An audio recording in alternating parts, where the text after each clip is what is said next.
Good morning, students. Today we are going to discuss example number 1.7 of Physics NCERT chapter number 1. So the question is, as you can see on the screen, consider the charges Q, Q and minus Q placed at the vertices of an equilateral triangle.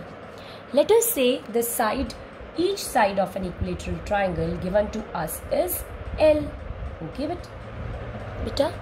So now what we have to do, we have to find the force on each charge. So we will take each and every charge one by one. तो सबसे पहले हम लोग charge लेते हैं A के ऊपर जो चार्ज है that is plus Q. Plus Q charge पे दो फोर्सेस लग रही हैं. One is due to B and one is due to this charge at C.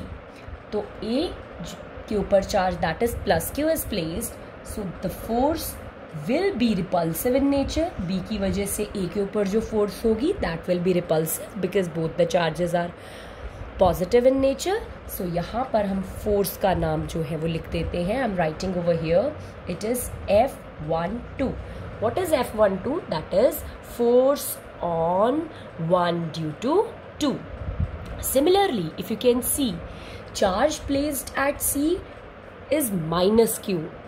अब माइनस क्यू ए पे कितनी फोर्स लगाएगा दैट, और वो फोर्स कैसी होगी, that would be attractive in nature. So that will be written as F1 के ऊपर 3 की वजह से फोर्स. ओके, मैंने अपने कन्वीनियंस के लिए ये जो Q और माइनस Q है इनकी पोजीशंस को 1, 2 और 3 ले लिया है. दैट्स वाई 1 के ऊपर 2 की वजह से फोर्स एंड 1 के ऊपर 3 की वजह से force. Okay, so you know equilateral triangle के सभी एंगल 60 डिग्री के होते हैं. That's why this angle will be 120 degree. Okay, ये तो हो गई ए वाले चार्ज की बात. Similarly for a charge which is placed at B. अब बी के ऊपर भी दो फोर्सेस लग रही हैं. One forces from the C and other forces from A. So A B के ऊपर अगेन रिपल्सिव फोर्स लगाएगा और उसको धक्का मारने की कोशिश करेगा and the force will be given by F21. That is force on 2 due to 1. And similarly यहाँ पर होगा F23. That is force on 2 due to 3. I hope this is clear to everyone. Similarly अब the hero is charge C. In third case C पे जो charge है that is minus Q. We are considering that charge. अब इस charge के ऊपर इन दो charges की वजह से again attractive force will be there because in one case it is minus Q and plus Q. In other case it is also minus Q and plus Q.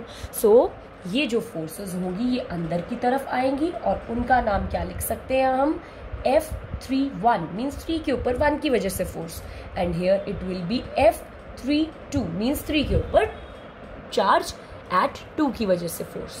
I hope the diagram is clear to each one of you. So what we have to do, हमें अब क्या करना है बच्चे, ये forces को find out करना है. अब ये फोर्सेस को फाइंड आउट करने के लिए हमें क्या करना पड़ेगा. So let us say first of all we have to find out force on 1 due to 2.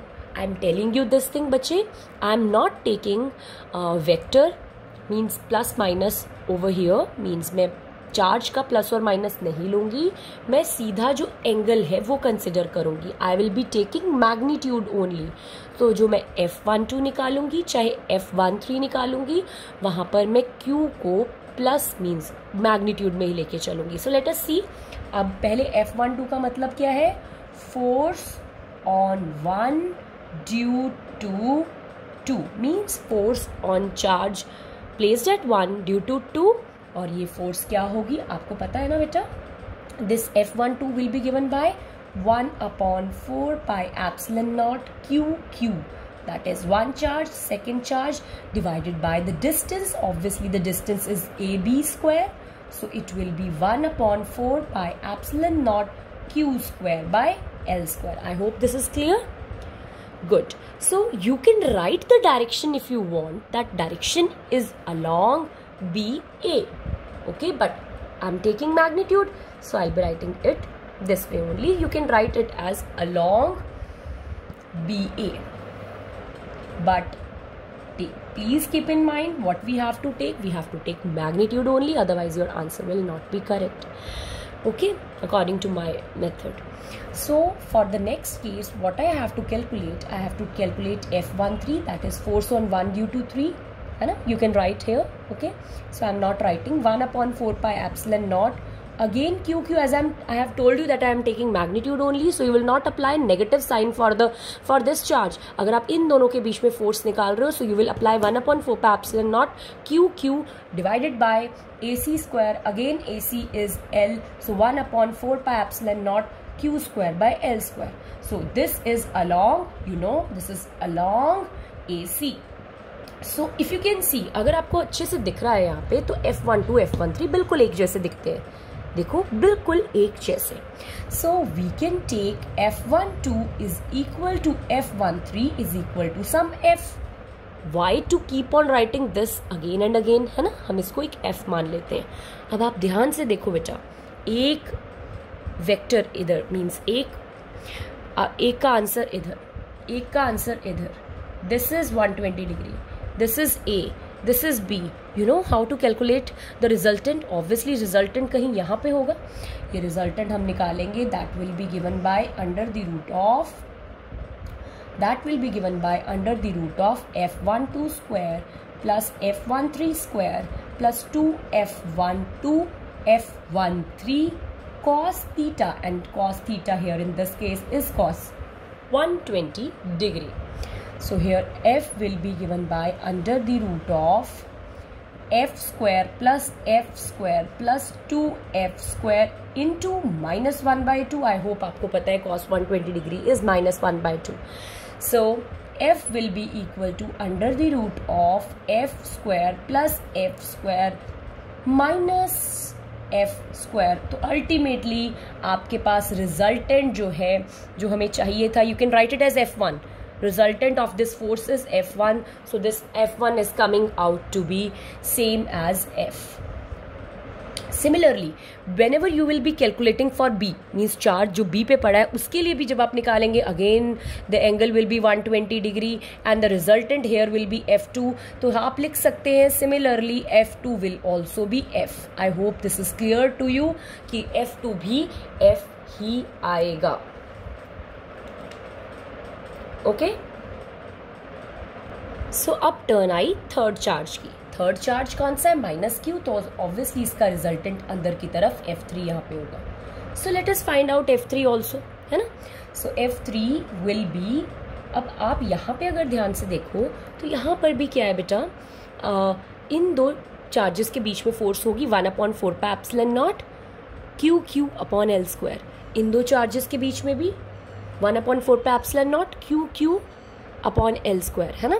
So that means जो आपका F3 आएगा that will also be under the root of F31 whole square F32 whole square plus 2F31 F32 cos theta here is 60 degree. और मैंने अभी आपको बताया आप चाहे 3-1 लो, चाहे 1-3 लो, चाहे 3-2, 2-3, सारी की सारी फोर्सेस यहाँ पर सबसे पहले हमने निकाला था ना, आप निकाल सकते हो. F31 क्या होगा? You can see from here it will B 1 upon 4 pi epsilon not Q square by L square, जिसको हमने पहले से ही पीछे F कैलकुलेट कर दिया था, F लिख दिया था. तो F square plus 2F square into 1/2, क्योंकि आपको पता है कि cos 60 डिग्री इज 1/2. तो मेरे पास F3 जो आया that will B F square plus F square that is F3 is √3F. सो मुझे ये पता चल गया कि F1, F2, F3 तीनों का ही आंसर, F1 का आंसर है F, है ना. एंड लेट अस से R1 कैप. मैं बताऊंगी अभी R1 कैप क्या है, ये डायरेक्शन क्या शो कर रहा है. F2 का क्या आंसर है? Again it is F into R2 cap. And F3 का क्या आंसर आया? That is √3 into FR3 cap. अब ये R1 कैप क्या है? इन केस ऑफ F1 आप देखो बच्चे, F1 का आंसर क्या आया? ये F1 ये है ना. अब F1 देखो किसके पैरेलल बन रहा है according to geometry, it is parallel to BC. देखो बेटा, this F1 vector which is the resultant of F12 and F13, it is becoming parallel to BC. So आप लिख सकते हो R1 vector है ना, it is R1 vector, sorry R1 cap, R1 cap किसके along है, अलॉन्ग BC, बिल्कुल सही।